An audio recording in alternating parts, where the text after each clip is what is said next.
예, 안녕하십니까. 예, 더미래투자연구소 안봉국 소장입니다.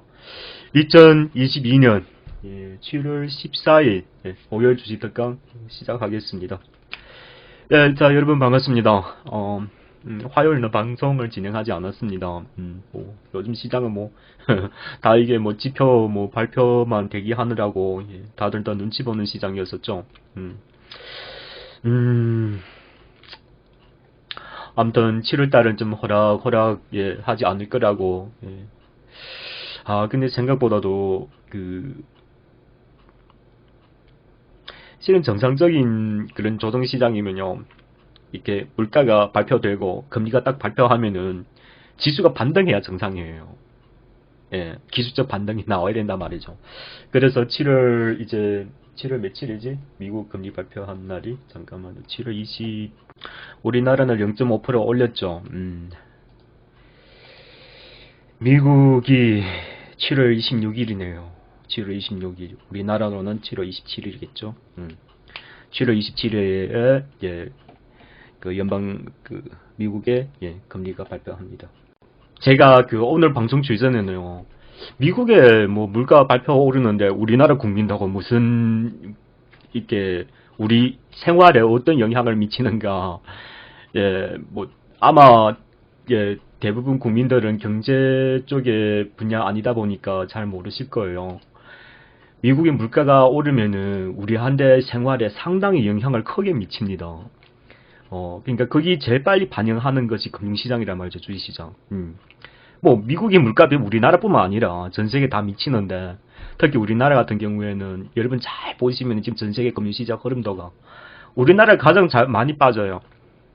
그게 우리나라 펀더멘탈이 나쁘서 좋고 그런 것이 아니고요. 우리나라 금융시장이 비교적 자유롭습니다. 외국 사람들이 사고 팔고 하기가 제도적으로. 그러다 보니까 항상 금융시장이 빨리 오르고 늦게 오르고 이게 선반영하는 그런 경우가 있어서 좀 그런 부분이라고 보시면 돼요. 일종의 우리 분야 사람들 같이 이렇게 만나면은 대한민국 외국 사람 ATM 기기를 돈 필요하면 넣었다가 돈 필요하면 또 꺼냈다가 지네 마음대로요. 아무튼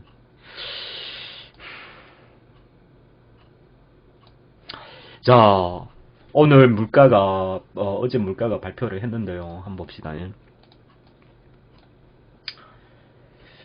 놀랐습니다. 안 놀라울 정도가 아니죠. 9.2%. 9.2%.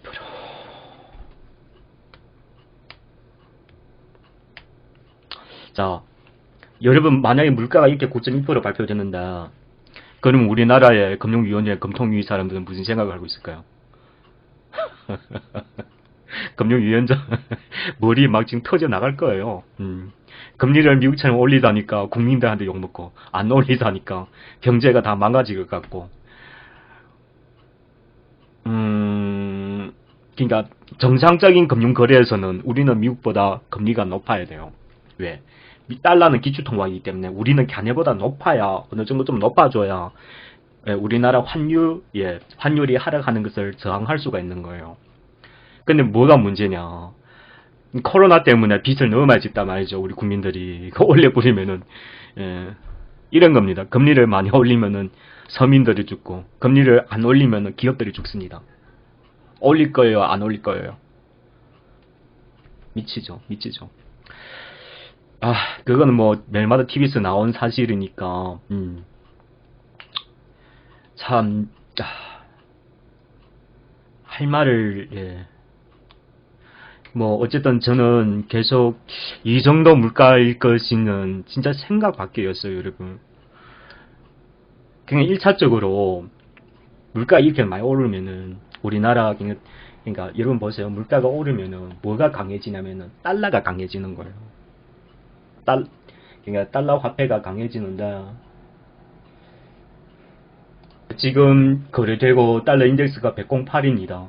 그러니까 108이 여러분 많은 사람들 보면 108이 뭐 어때 막 그런 생각 하시는데, 여러분 잘 보시면은 2000년 말기에 그때 경제가 한참 좋을 때가 예, 그때가 119까지 올라갔다가 동남아 금융위기가 터지고 나서 달러가 하락했죠. 그렇죠? 그러니까 뭐냐면 20년 동안 최고예요. 최고고, 인플레이션은 80년대 이후에 최고예요. 그러니까 30몇 년 동안, 물가가 제일 높았다는 거죠. 자, 연준 이렇게 하면은, 이제 자이언트 스텝을 떠나가지고, 0.75 떠나가지고 지금 1%까지 얘기하고 있어요. 1%. 자, 만약에 미국에서 우리가 이번에 7월 27일에 1% 미국에서 금리를 올렸다고 생각해 보자고요.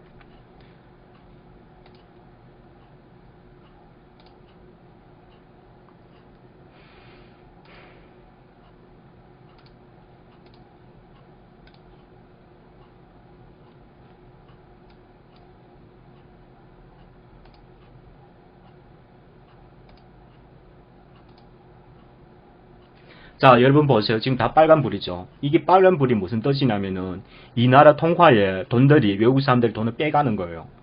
예. 빼가거나 그 다국 통화들 돈을 모두 달러로 집중시킨다는 뜻이에요. 그러니까 이 나라 통화 가치가 급격히 하락한다는 뜻이에요. 통화 가치가 급격히 하락하면 그 나라 국민들은 굶어야 돼요. 굶어야 돼요.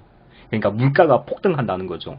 요즘엔 뉴스 보면은 뭐 스리랑카나 뭐 어제 특히 제가 사실은 지난 1분기부터 계속 얘기해드렸죠. 식량난하고 물가가 오르면은 엄청난 게, 그래서 저는 사실은 뭐, 스리랑카나 뭐, 파키스탄 이런 뭐, 이게 나라 한두 개가 국가가 디폴트 선언했다고 해서 전 세계 금융시장 분은 이것은 아니에요. 제일 무서운 게 뭐냐면 코로나가 장기간으로 있었기 때문에 많은 나라들에서 지금 빚을 많이 지고 있단 말이죠. 근데 그것도 회복하기도 전에 달러 강세가 닥쳐온다는 것은 그거는 진짜 핵폭탄이에요. 핵폭탄. 금융으로 따지면은. 그러니까 수많은 나라에서 못 버틴다는 거죠. 이게 연속적으로 국가가 부도하는 것이 조만간 곧 닥쳐올 거란 뜻이에요. 그러니까 한두 개 나라가 망하면은 상관없어요. 이게 만약에 4, 5개, 7개, 8개지 나라 갑자기 뭐 몇 달 개월에 연속적으로 나오면 어떻게 될까요?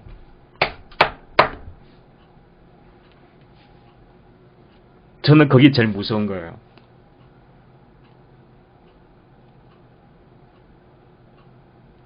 오늘 보니까 선진국 중에서는 캐나다가 가장 돈이, 예, 그거예요.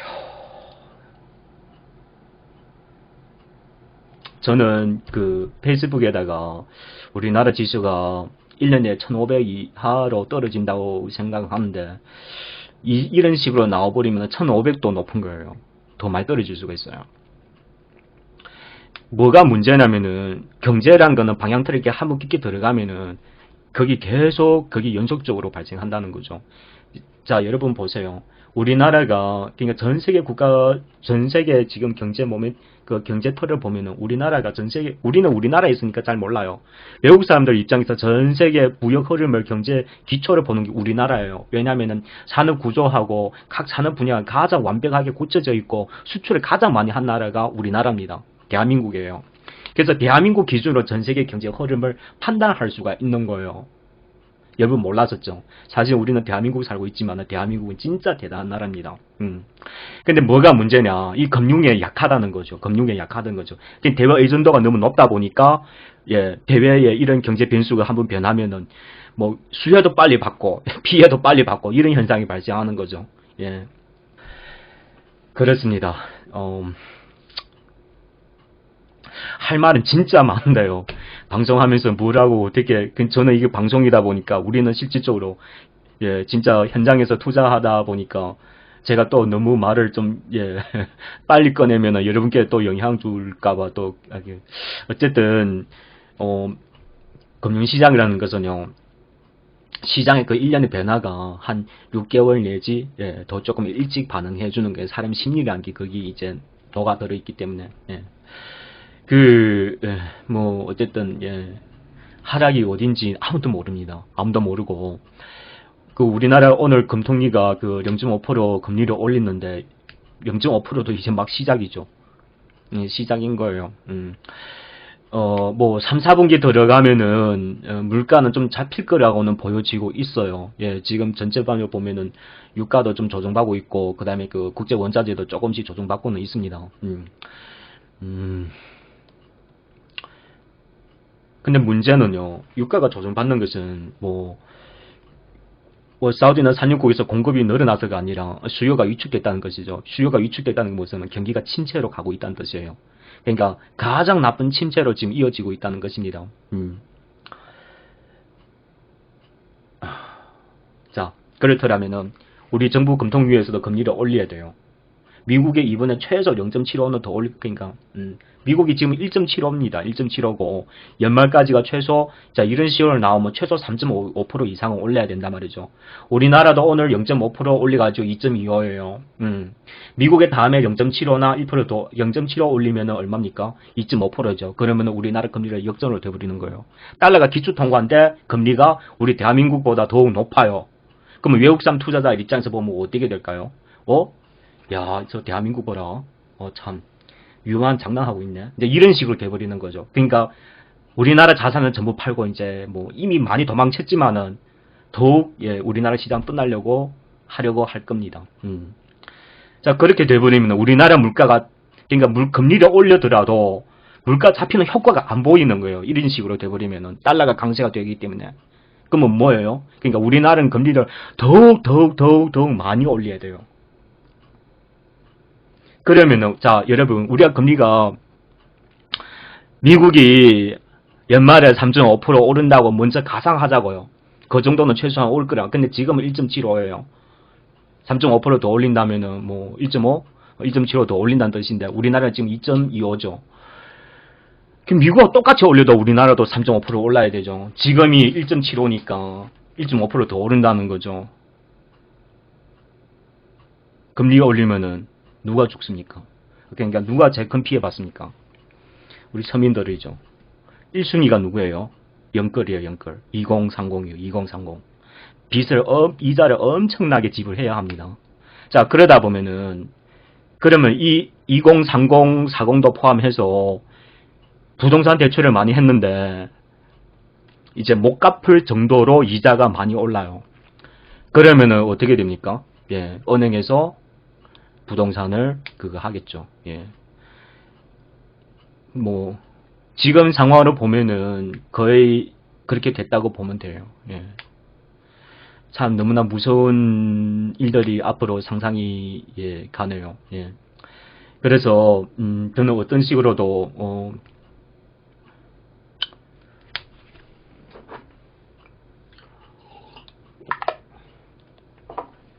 아직도 많은 사람들이 정부에 무슨 조치를 취해 줄 거라고 기대하고 있는데 믿지 마세요. 정부에서 할 수 있는 게 아무것도 없어요. 유일하게 딱 하나만 있어요. 감세하는 거. 그 감세하는 것이 정부가 할 수 있는 거 최고의 수단이에요.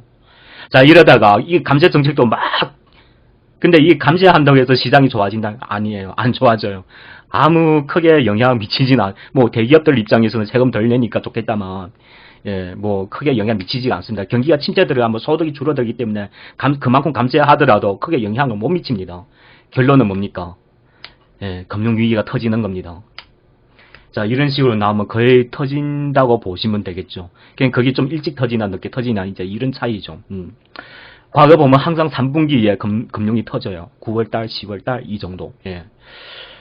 계절적 요인도 있고, 연말 되면은 뭐 각종 이유 때문에 금융위기 터지면은 IMF 시대가, 그러니까 실질적으로는 IMF보다 더 심각하다 보면 되죠. IMF 시대는 물가 이렇게 안 올랐거든요. 근데 여러분, 이걸 해결할 수 있나 없냐? 미국이 혼자서 지금 할 수 있는 일이 아니에요, 지금 이게. 미국은 결정할 수 있는 게 뭐가 있습니까? 달러죠. 달러의 금리를 결정할 수 있는 거죠. 그렇죠. 그러니까 통화 정책이죠. 근데 여러분 잘 보세요. 달러가 많고 적고 따라 지네가 결정할 수 있다면 근데 물건은 결정할 수 있어요? 없잖아요. 없으니까 바이든이 지금 사우디를 국빈 방문하려고 그러는 거잖아요. 그래 대단한 미국 나라가 사우디한테 가서 뭐 하러 갑니까?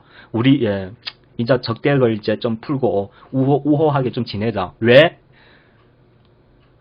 바이든 지지도가 계속 떨어지잖아요. 뭐 때문에? 서민들이 물가 때문에 더 이상 생활에 너무 힘드니까. 그러니까 바이든이 미국이 사우디한테 이제 손을 내미는 거예요.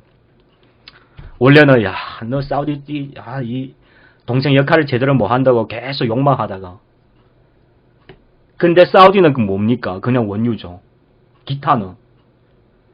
그러니까 전 세계 산업 구조다 보면은 중국을 떠날 수가 없는 거예요. 떠날 수도 없는 거고. 아니 중국을 어떻게 하자는 거든 그거는 패권 전쟁이 그것까지는 이해되는데, 근데 그거를 국가의 패권 때문에 국민들의 그러니까 생활, 경제 위기까지 독달할 정도로 이걸 계속 국가의 위력을 끌고 간다. 그러면은 이게 좋은 건가요? 나쁜 건가요? 지금 우리나라 국회처럼 나라 경제 이렇게 힘든데 국회의원들은 아직도 거기서 자기 권력 투쟁을 하고 있어요. 국민들의 경제가 어렵든 어렵지 않든 전혀 원팀은 아직도 구상조차도 못 하잖아요. 서로 삐지가지고. 국민의 그런 생활 안전보다도 자기네 그런 군의가 더욱 중요하다는 것이죠. 이게 무슨 국회입니까? 저는 사실은 주식 전문적으로 하면서 어지간해서 이렇게 정치 얘기는 안 합니다. 안 하는데 이게 뭐 아무튼 정치하는 사람들은 경제학자가 아니다 보니까 잘 모르실 거예요. 근데 이게 진짜 너무 심각해진 거예요. 이제는 계속 이게 손 놔두다가 우리 어머니 아버님들 밖에서 지금 다 뭐 개인 장사하고 막 하잖아요. 이제 다 빚을 많이 갖고 있잖아요. 그쵸? 그 빚이 이제 폭탄돼가지고 가정 파탄이 나는 거예요. 이렇게 돼버리면은. 멀지 않았어요. 조만간 이제 다 접니다. 아무튼 여러분, 지금은 이런 상황이 있을 때는 그러면은 우리는 어떻게 투자해야 하는가를 대비해서 제가 몇 마디만 하겠습니다. 여러분께서 잘 참조하셔서 여러분 저는 지난 1분기부터 우리 회원들을 다 현금화시켜 놨어요. 2월달, 3월달에. 제가 그때 왜서 현금화시키는지 분명히 말씀드렸어요. 앞으로 물가 많이 오를 테고 그러면은 경제가 더 어려워지고 환율 급등해버리고. 그러니까 이거 근데 오늘 방송에 보면 국회의원들이 전 정부 어쩌고 그런 얘기 하는데 이게 전 세계가 다 그래요. 전 세계가. 우리나라뿐만 아니라 유일하게 다른 게 중국이에요. 중국에는 공산주의 체제다 보니까요. 이게 일단적으로 이제 국가가 의무적으로 국민에 대한 그런 생활을 이렇게 깊숙하게 이렇게 모든 게 아무튼 중국에는 돈을 덜 썼어요. 예, 물가도 잘 잡고. 자, 중국엔 참 지금 경제가 이상하게 변하고 있어요. 그게 뭐냐면은 소비자 물가는 한 2%인데 2%, 3%에서 왔다 갔다 하는데 생산자 물가는 뭐 8%, 9%, 10%예요. 이게 무슨 말입니까? 그러니까 그거예요. 정부가 직접 시장을 개입하는 겁니다. 이 공산주의 특징인데. 그러니까 공장에서 물건을 만들어냈어요. 이게 원가가 우리나라 돈 10,000원이에요. 그러니까 나는 11,000원 팔아야 10% 남기는데 이제 10,000원 이상 팔지 말라 그런 뜻이에요. 그러면은 어떻게 돼요? 그러니까 소비자 물가와 생산자 물가가 차이가 많이 나면은 중소기업들이 죽습니다. 죽어요. 그러니까 기업들이 망한다는 뜻이죠. 예, 그런 겁니다. 근데 우리나라는 많은 자본주의 국가는 이걸 이렇게 할 수가 없다 보니까 예, 뭐 이렇게 경제대로 정상적으로 돌아가고 있는데 사실 우리나라의 중소기업들도 지금 여러분 보시면 미국의 이념을 하고 그러니까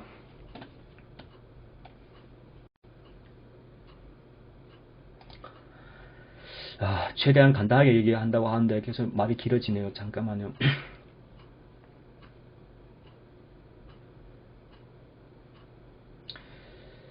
저는 제일 걱정하는 게 2030 부동산.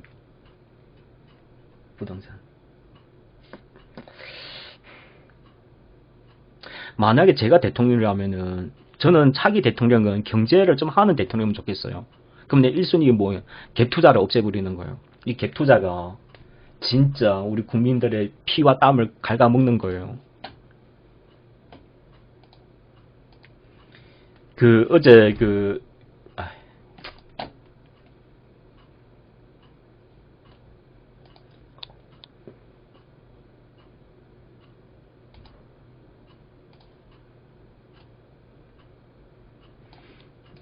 얘기 더 빠르겠다.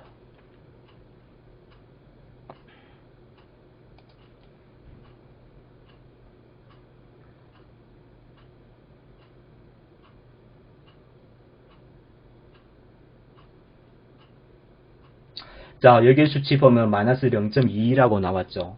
그렇죠. 그러니까 뭐냐면은 상당히 금리차가 역전이 된 거예요. 역전이 된 거예요.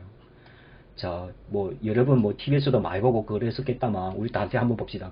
이 역전되면은 금리가 역전이 되면은요. 이게 역전이 무슨 뜻이냐면요. 그러니까 장기 국채, 10년물. 이게 10년물은 무엇을 얘기하는 경기를 얘기하는 거예요. 이 10년물 경기가 나쁘지니까 금리가 계속 하락합니다. 금리가. 장기적으로 경제가 안 좋다 생각해서 사람들이 국채를 사준단 말이죠. 국채를 사주면 가격은 오르고 금리가 밑으로 하락한단 말이죠. 그와 반대로 당장적으로 바로 그러니까 당장 경기가 안 좋으니까 아니 경기가 안 좋음에도 불구하고 물가가 계속 오르니까 금리는 또 올려야 된다는 말이죠. 그러니까 이런 상황이 최악의 상황이 도달하는 거예요. 자, 단기 금리가 장기부 금리가 더 높아져. 그러면은 은행 입장에서는 어떻게 합니까? 대출을 대폭 줄일 수밖에 없는. 대출을 하면 손실이니까. 그러니까 은행 이제 기업들 입장에서는 정상적인 영업 활동을 할 수가 없는 거예요. 아니 없는 것이 아니라 돈이 부족한 기업들은 이제 경영이 가면 갈수록 더욱 어렵게 된다는 거예요. 그러니까 시중에 돈이 이제 말라간다는 그런 뜻이죠. 은행 입장에서는 대출을 계속 줄이니까. 그러면은 그 후에 이제 기업들이 계속 힘들어지잖아요. 힘들어지면은 그냥 경기가 침체기로 확 들어가는 거예요. 그러면 금융위기가 확 터지는 거고. 그런 거예요. 그런 뜻이에요. 뭔 말인지 알겠죠? 그러니까 역금리 되면은 항상 그랬습니다. 예, 90년도 이때는 마찬가지였죠. 이때는 뭡니까? 이제 IT 버블이 있댔죠. 닷컴 버블 때. 2000년도 초반에 있을 때 이게 뭐예요? 동남아 외환 위기 때, 태국에 그때, 환율 제조 때. 2008년, 2009년도는 뭡니까? 미국의 리먼 브러스 사태, 모기지 사태가 터지가지고 금융위기 터지고.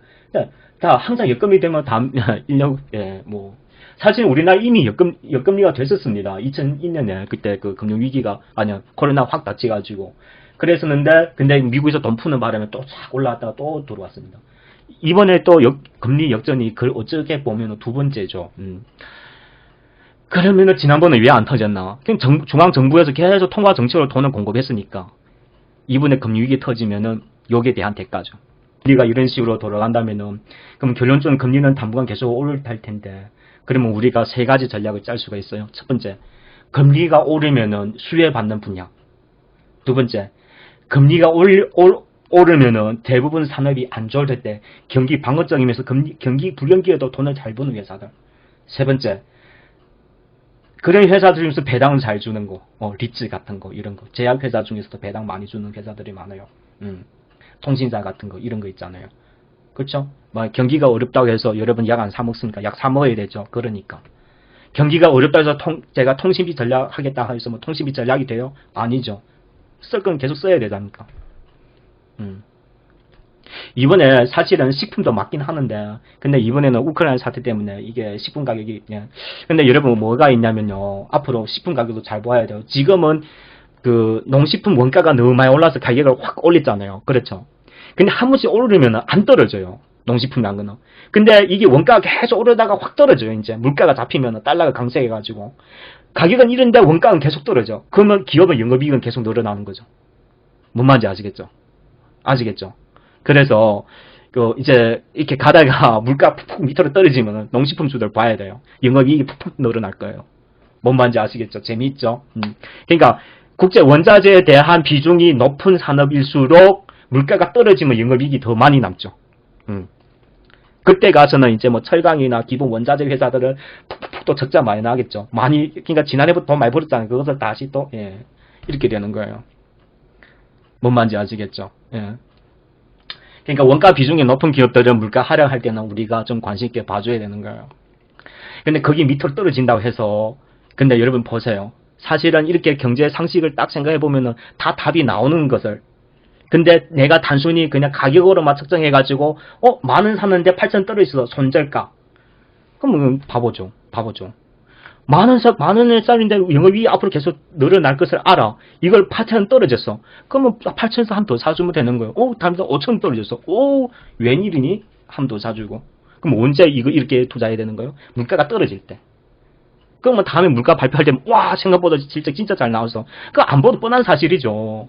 그러면은 기업 주가는 확 치고 이제 하늘을 날아가 버리는 거죠. 그때는 이제 저점 막 깨고 다녀요. 기술적으로 기업의 주가를 판단하려고 하지 마세요.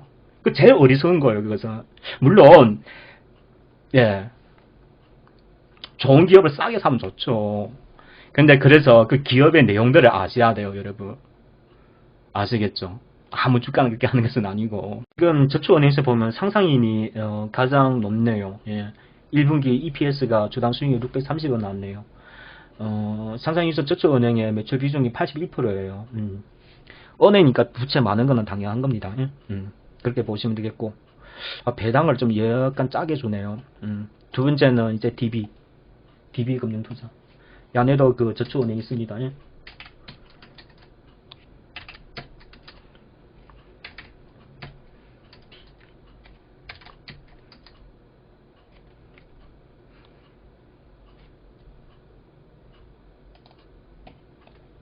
자, DB금융투자는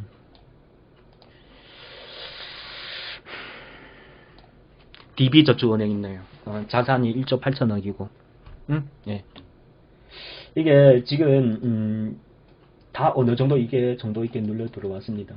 이게 딱 어느 시점으로 딱 얘기를 못 합니다. 신이 아닌 이상 저도 뭐 근데 5천원 이하면은 제가 보기에는 사기가 너무 뭐 상당히 괜찮은 것 같아요. 여러분 경기가 침체기로 들어가면 당연히 저축은행들이 많이 수혜받을 거예요. 사람들이 몰리게 되어 있으니까 신용이 낮아져 가지고 그렇게 돼요. 금융위기 때마다 항상 그렇게 돌아갑니다. 개 떨어지는 것만 생각하지 말고 주식시장은 항상 6개월 1년씩 일찍이 움직여줘요. 그러니까 이런 것은 그냥 매달 월급 받는다 생각하고 내가 300씩 받으면 그거는 규모 참 너무 작고 아무튼 본인이 알아서 분할 매집하시면 돼요. 앞으로 1년 동안 꾸준히. 그리고 야내는 배당은 그래도 좀 넉넉히 주네요. 상상인보다. 작년에 배당을 500원 줬습니다. 그럼 배당 성향이 20% 정도네요. 500원 줬으니까 4천 오케이 좋네요. 500원 준대요. 지금 주가가 4,900원이에요. 배당 수익률이 얼마예요? 10% 넘었죠. 그렇죠? 그럼 이게 만약에 4천까지 떨어지면은 딱 15%네요. 땡 잡았네요. 하세요. 예. 그리고 이게 리더코프도 또 있어요. 이거는 이자 금융은 아니고 그 이제 뭐 리더코프 같은 경우는 저축은행은 아니고요. 이게 뭐라든가 제가 시간을 좀 너무 오래 끌었죠. 잠깐만요. 정식 명칭은 소비자 금융이래요. 소비자 금융인데 그러니까 우리 보통 설명한 게 대부 그런 데죠. 안에도 석유 사업도 있어요. 비중이 꽤 높습니다. 그래서 매출은 상당히 근데 야는 배당을 많이 줘요. 근데 1년에 2회 배당인데 반기 배당을 이미 했으니까 하반기 작년에는 반기 배당 300원, 연말 배당 500원 이렇게 해서 800원 줬 2년 연속 800원 줬어요. 그러니까 작년에는 그 주당 수익이 1,520원인데 배당을 800원 줬다. 이러면은 그 배당 성향이 한 5-60% 정도 되네요. 그렇죠? 올해도 더 무난하게 그 이상을 줄 거예요. 그러니까 800원인데 지금 8,000원이에요. 1년으로 따졌을 때는 이것도 얼마예요? 딱 10%죠. 근데 이것을 만약에 6,000원 이하까지 떨어지면은 자 6,000원 이하면 딱 15%죠. 그러니까 된다니까요. 뭔 말인지 아시죠? 그때는 이제 시세 차익을 먹는 것이 아니라 내가 연끌을 많이 했으니까 배당을 목적으로 이런 저축은행들은 연금이익이 꾸준히 발생하는 거니까 경기가 어려우면 돈 더 많이 벌어요. 이 안에는 뭐 아무튼 밉지만은 우리는 우리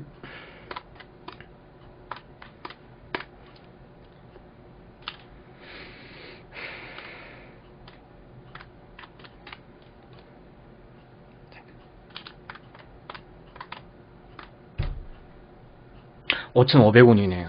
5,500원까지 내려오면은 그 뭡니까 배당 수익률이 15%예요. 6,000원까지만 와도 13%예요. 13%도 상당히 여러분 보통 기업은 3%도 안 줘요. 이게 금융위기가 닥쳐 시장이 안 좋으니까 폭락하니까 이런 기회가 오는 겁니다. 10년 만에 한 번 주는 기회예요. 한 번 사놓고 절대 팔지 마세요. 가만히 두고 계세요. 해마다 배당 들어오는데 2억만 투자하더라도 15%씩 받는다 하면은 1년에 3천만 원이에요. 그것으로 생활비만 하고 월급으로는 부부 둘 사이에 애들 데리고 해외여행 하면서 다녀오세요. 얼마 좋아. 시장이 폭락하니까 이런 기회 주는 거예요. 여러분, 신림에 나가는. 그러니까 경기가 나쁘고 주식시장 폭락한다고 나쁘게 생각할 게 아니라니까요. 그러니까 어떤 접근해서 어떤 식으로 투자하냐에 따라서 금융시장이란 거는 여러분 항상 양날의 칼이에요. 오를 때는 오를 방법이 있고 떨어질 때는 떨어지면서도 수익 나는 방법이 있어요. 제가 금융을 안 소장 어머니는 제가 이거 하는 거 되게 싫어합니다. 근데 어쨌든 여러분 한번 잘 생각해 보세요. 금융시장은 거는 제가 이 안전자에서 대한민국 전체 더 나아서 전 세계 모든 산업들이 다 내가 투자할 수 있는 분야애들이에요. 부지런하고 잘하면은 된다는 거죠. 괜히 어느 특별한 직장 하나 일을 하다가 그게 뭐 평생 일하다 잘리는 것보다도 그렇잖아요. 안 그래요? 그러니까 주식 투자 시세 차이만 넣을 것이 아니라 근데 이게 만약에 주식을 전문적으로 하시려면 기본적으로 이 정치 경제학을 다 공부해야 돼요. 하고 나서 그 다음에 한 발 한 발 쌓아야 돼요. 그 다음에 자격증 따고 그 다음에 이제 그 다음 이제 그때부터 이제 시작인 겁니다. 이거만 해도 몇 년 걸려요. 그 투자도 한 10몇 년 해봐야 아 이게 금융시장이구나. 그때 가서 맛을 좀 알아요. 근데 난 갑자기 돈 10몇 억씩 생겨가지고 주식으로 돈 한번 버려볼래 확 뛰어들어. 돈이 종이 조각돼 버리는 거죠. 아시겠죠? 예. 그리고 또 하나 어디 있냐면은 푸른 저쪽은 이건 제가 지난번에 말씀드렸던 거죠. 그렇죠? 자, 푸른 저축은행 같은 경우에도 푸른 저축은행 같은 경우도 지난해 650원을 배당을 줬네요. 배당 성향이 대충 한 40% 정도 되네요. 그 650원도 적은 거 아니죠? 그렇죠? 이게 지금 8,940원인가 9,000원인가 650원 나누기 7.2%. 7.2%가 상당히 높은 거예요. 이게 만약에 650원 주는데 이게 뭐 시장 팍 폭락해가지고 한 5천까지 떨어졌다고 생각해보자고요. 13%. 지금 8,900원 떨어지면은 예. 이게 만약에 진짜 예, 뭐 5천까지 다 더 떨어지면은 여러분 그냥 뭐 집 팔아서 뭐 팔아서 사셔도 됩니다. 예. 배당을 많이 주니까. 그리고 또 배당 많이 주는 분야가 어디가 증권회사들이 배당을 많이 줘요. 은행 외에 증권. 금융 분야가 배당을 통상 많이 줍니다. 자, 그런 털에서 이제 하시면 되겠고. 그리고 두 번째는 리츠가 배당을 많이 주고. 금방 제가 말씀드린 거 있잖아요. 예. 그리고 세 번째는, 전통적으로 배당 많이 주는 회사들이 있어요. 경기를 방어하면서. 그거는 본인이 한번 잘 연구해보세요. 예. 아무튼 금융회사들은 금융위기 때 돈을 더 많이 벌으니까 배당 성향 더 높고 더 많이 줄 확률이 더욱 높겠죠. 예, 그러니까. 이런 기업들은 곰곰이 기다렸다가 예, 본인 혼자가 투자하기 너무 힘드시고 그러면은 회원로 들어오세요. 들어오시면은 때가 되면은 안 소장이 딱 신호 드릴게요. 그리고 이제 그것을 어떻게 운영할 것인지 제가 문자로 다 일일이 다 말씀드릴 테니까 그렇게 하시면 되겠습니다. 자, 그리고 배당 투자 얘기해 드렸고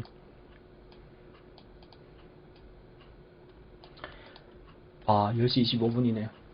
뭐 앞으로 뭐 오늘만 하루가 날인 건 아니니까 다음 특강에서 예, 또 이렇게 추가적으로 제가 또 몇 개 더 있는데 시간 오래 걸릴 것 같아서 오늘 여기까지만 하죠. 이렇게 하고 자 대충 뭐 예, 이야기가 좀 너무 많이 길어졌었는데 여러분 다 뭔 말인지 아시겠죠? 그 금융위기가 닥치더라도 연끌을 많이 했더라도 좀 지혜롭게 잘 이렇게 좀 이렇게 한 2년만 잘 스쳐가면은 다시 좋은 날이 옵니다. 예, 그래서 뭐 예, 아무튼 예, 다 같이 예, 잘 한번 이 어려운 시기를 스쳐가자고요. 근데 진짜 금융 대가들은요 위기가 기회인 거예요. 위기가 닥치잖아요. 더 기뻐해 더 기뻐해야 되는 거예요. 이거 뭐 어떻게 말로 설명할 수가 없네요. 예. 뭐 이게 뭐 보이는 거 아니니까. 아무튼 예. 예, 아무튼 우리는 특히 우리 VIP 집단에서는 지금 절반은 아직도 현금을 갖고 있어요. 예. 뭐 일부분은 이렇게 이런 식으로 다 투자하고 있고. 예. 아무튼 뭐 시장을 좀 즐기면서 하는 편이에요, 우리들은. 예. 예. 너무 그러니까 주식으로 돈을 많이 벌 때가 있는 거예요. 근데 지금은 그 때가 아니에요. 뭔 말인지 아시죠? 그 때가 되면은 그 한 해만 잘 보면 몇 년 소득을 한 번에 다 벌어가는 거예요. 저도 몇 년 주식 해봤다가 항상 그런 거예요. 그러다가 한 1년 동안은 시장이 또 너무 조용하면 좀 뭐 한 해 쉬다가 하고 이제 그런 식으로 하는 거예요, 여러분. 주식으로 때보다 되는 거 며칠 안 됩니다.